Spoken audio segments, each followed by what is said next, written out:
چل رہے تھے ہم تو کب سے راہ غفلت پر، وگرنہ چل رہے تھے ہم تو کب سے راہ غفلت پر۔ میسر گر مجھے آتا زمانہ اپنے آقا کا، میسر گر مجھے آتا زمانہ اپنے آقا کا،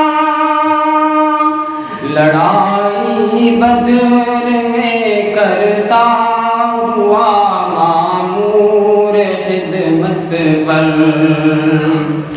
قیامت تک تیری صفتیں رقم ہوگی کتابوں میں، قیامت تک تیری صفتیں رقم ہوگی کتابوں میں۔ زمانہ آج تک حیرت زدہ ہے تیری شہرت پر، زمانہ آج تک حیرت زدہ ہے تیری شہرت پر۔ بھلائی کی دعائیں تھی لبوں پر خاک پتھر دی، بھلائی کی دعائیں تھی لبوں پر خاک پتھر بھی، محمد مصطفیٰ قربان جاؤں تیری شفقت پر۔ مصائب دور ہو جائے خدا بھی مہربان ہم پر، مصائب دور ہو جائے خدا بھی مہربان ہم پر، عمل پیرا اگر ہو جائے ہم آقا کی سیرت پر، عمل پیرا اگر ہو جائے ہم آقا کی سیرت پر۔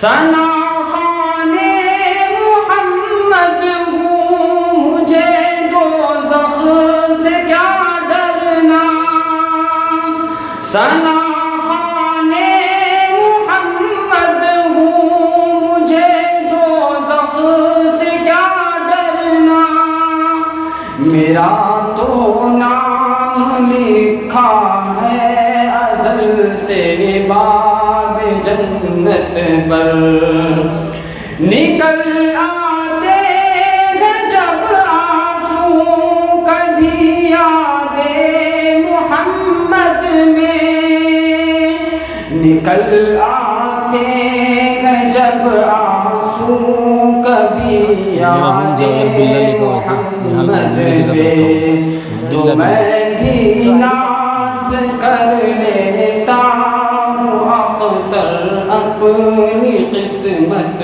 پر، بتوں سے وہ بچا کر لایا ہم کو دین وحدت پر، وگرنہ چل رہے تھے ہم تو کب سے راہ غفلت پر۔ ماشاءاللہ موصوف اپنی سریلی آواز میں نعت نبی گنگنا رہے تھے۔ اللہ تعالیٰ موصوف کو ترقیات سے نوازے، اور میں سوچ رہا تھا کہ زمزم و کوثر و تسنیم نہیں لکھ سکتا، زمزم و کوثر و تسنیم نہیں لکھ سکتا، اے نبی آپ کی تعظیم نہیں لکھ سکتا، میں اگر 7 سمندر بھی نچوڑ دوں آپ کے نام کی ایک میم نہیں لکھ سکتا۔ حاضرین مجلس، اب تک آپ حضرات تلاوت کلام اللہ اور نعت نبی صلی اللہ علیہ وسلم سے علم و عمل کی شمع روشن کر رہے تھے۔ اب میں چاہتا ہوں کہ آج کے مسابقتی تقریری پروگرام کا باضابطہ آغاز کروں، جس میں مصاحبین حضرات آپ کے سامنے مختلف عناوین پر تقریر پیش کریں گے۔ دوستو، میں تقریری سلسلے شروع کرنے سے پہلے گروپ سی کے تقریری سلسلے کو شروع کرنے سے پہلے گروپ سی کے مصاحبین کو ہم یہ بتا دینا ضروری سمجھتے ہیں کہ ہر مسابقتی پروگرام کے کچھ اصول و ضوابط ہوتے ہیں جن پر ہر مصاحب کے لیے عمل ناگزیر ہوتا ہے۔ اس لیے ہمارے اس مسابقتی پروگرام میں اردو تقریری مسابقے گروپ سی کے مصاحبین کے لیے حسب ذیل اصول ہیں، آپ لوگ بغور سماعت فرمائیں۔ نمبر 1، گروپ سی کے مصاحبین کے لیے متعین کردہ وقت 3 منٹ ہے۔ نمبر 2، گروپ سی کے مصاحبین کے لیے ہری لائٹ تقریر شروع کرتے ہی چلے گی۔ نمبر 3، پیلی لائٹ 2 منٹ پر جلے گی، جس کا مطلب یہ ہوگا اب آپ کے پاس صرف 1 منٹ باقی ہے اور اسی 1 منٹ میں اپنی تقریر مکمل کرنی ہوگی۔ نمبر 4، اس کے بعد 3 منٹ پورے ہونے پر لال لائٹ جلے گی اور ساتھ بیل بجے گی، جس کا مطلب یہ ہے کہ اب آپ کا وقت ختم ہو چکا ہے۔ نمبر 5، گروپ سی کے مصاحبین کے لیے ادنیٰ مقدار وقت 2 منٹ ہے۔ اس سے پہلے تقریر ختم کرنے کی صورت میں ہر 30 سیکنڈ پر حکم صاحبان وقت کے مجوزہ نمبرات میں سے 1 نمبر کاٹ لیں گے۔ نمبر 6، گروپ سی کے مصاحبین کے لیے متعین کردہ نحمده ونصلي على رسوله الكريم اما بعد فاعوذ بالله من الشيطان الرجيم بسم الله الرحمن الرحیم۔ قدر وقار، حکم صاحبان اور حاضرین جلسہ، السلام علیکم ورحمۃ اللہ وبرکاتہ۔ آج مجھے اس عظیم المرتبہ شخصیت کے فضائل بیان کرنے کے لیے منتخب کیا گیا ہے۔ وہ تاریخ اسلام کا وہ روشن باب ہے جس کے بغیر اسلامی سلطنت کی تاریخ ادھوری ہے۔ وہ نبی کریم صلی اللہ علیہ وسلم کے رازدار، وحی الہی کے امین اور مسلمانوں کے محسن ہیں۔ میری مراد ہے کاتب وحی خالد المؤمنین سیدنا امیر معاویہ رضی اللہ عنہ۔ شاعر نے کیا خوب کہا ہے، نبی کا عشق ہی سرمایہ حیات ہے بس، نبی کا عشق ہی سرمایہ حیات ہے بس، اسی سے دین کی اور دنیا کی ہر بہار ملی ہے عظمت گرداج ان صحابہ کو، ملی ہے عظمت گرداج ان صحابہ کو، انہی کی صف میں معاویہ کو بھی پیار ملی۔ محترم اراکین شورا، حضرت امیر معاویہ رضی اللہ عنہ کی سب سے بڑی فضیلت جو ان کی صداقت اور امانت کی سب سے بڑی دلیل ہے، وہ ان کا کاتب وحی ہونا ہے۔ ذرا سوچئے، سرکار دو عالم نبی کریم صلی اللہ علیہ وسلم نے اللہ کا کلام لکھنے کے لیے جس ہستی کا انتخاب کیا تھا وہ معاویہ ہے۔ اگر نعوذ باللہ کاتب پر شک کیا جائے تو لکھی ہوئی کتاب پر بھی حرف آتا ہے۔ اللہ کے نبی نے ان پر اعتماد کیا اور قرآن کی کتابت کی ذمہ داری سونپی۔ معزز سامعین، آپ کا رشتہ نبی اکرم صلی اللہ علیہ وسلم سے ایسا ہے کہ آپ پورے امت کے ماموں کہلائے۔ آپ کی بہن ام المؤمنین حضرت ام حبیبہ رضی اللہ عنہا نبی اکرم صلی اللہ علیہ وسلم کے نکاح میں تھی، اس لیے آپ خال المؤمنین یعنی پورے مومنوں کے ماموں ہیں۔ نبی اکرم صلی اللہ علیہ وسلم نے اپنے زبان مبارک سے آپ کے لیے دعا عطا فرمائی تھی۔ ترمذی شریف کی روایت ہے، حضور صلی اللہ علیہ وسلم نے فرمایا، اللہم اجعلہ ہادیا و مہدیا، اے اللہ معاویہ کو ہدایت دینے والا اور ہدایت یافتہ بنا دے اور ان کے ذریعے لوگوں کو ہدایت عطا فرما۔ جسے نبی ہادی اور مہدی کہے، بھلا ان کے شان میں گستاخی کا تصور کوئی مسلمان کیسے کر سکتا ہے؟ دعا مصطفیٰ ہے وہ ہادی بھی ہے مہدی بھی، دعا مصطفیٰ ہے وہ ہادی بھی ہے مہدی بھی، خدا کے دین کے ناصر و عادل بھی ہے غازی بھی۔ محترم اساتذہ اکرام، حضرت امیر معاویہ رضی اللہ عنہ وہ پہلے شخص ہے جنہوں نے سمندری جہاد کی بنیاد رکھی۔ آپ نے پہلا اسلامی بحری جہاز تیار کیا اور اسلام کا جھنڈا سمندروں کے موجوں پر لہرایا۔ نبی اکرم صلی اللہ علیہ وسلم نے فرمایا تھا، میری امت کا پہلا لشکر جو سمندر میں جہاد کرے گا ان کے لیے جنت واجب ہو جائے گی، اور اس لشکر کے امیر حضرت معاویہ ہے۔ آپ کی سیاست، تدبر، حلم و بردباری ضرب المثل ہے۔ آپ نے پوری امت کو انتشار سے بچایا اور ایک پرچم تلے جمع کیا۔ آپ کے دور خلافت میں اسلامی سلطنت کا دائرہ وسیع ہوا اور امن و امان قائم ہوا۔